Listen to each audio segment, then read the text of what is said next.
Are you ready to see how I'm living my best retirement life?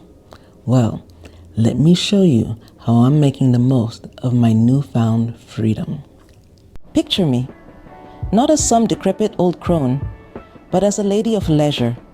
That is, if you consider endless Zumba classes and questionable attempts at content creation to be leisurely pursuits.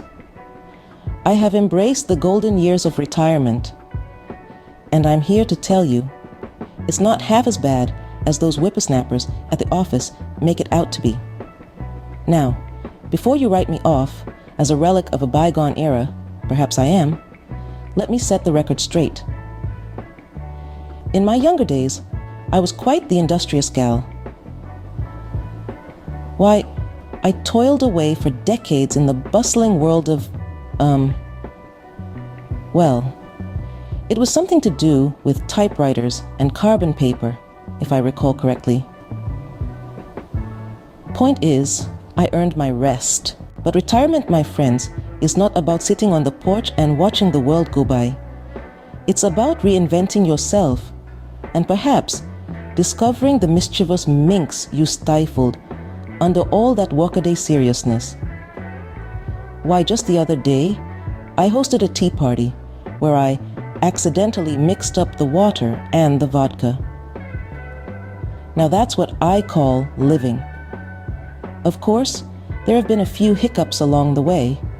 Just last week, I mistook the robotic vacuum for a rogue hedgehog and chased it around the house with my broom. And speaking of food, let's address the rumors of bland diets and prune juice regimens. Rubbish.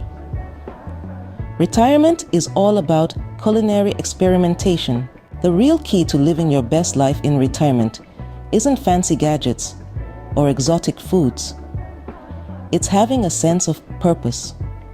Sure, I may not be organizing charity balls anymore, but I have become the reigning queen of our neighborhood ballroom dance class.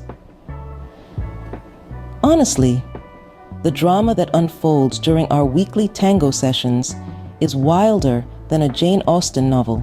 The trick, you see, is to remember that retirement isn't the end. It's merely the start of a grand new chapter.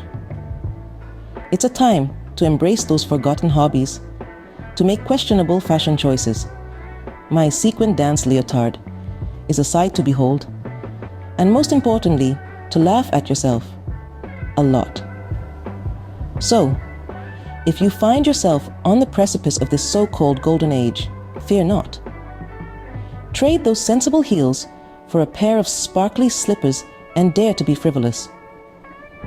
After all, as someone slightly wiser than myself once said, I think it might have been that Coco Chanel woman, the unexamined retirement is not worth living, or something like that.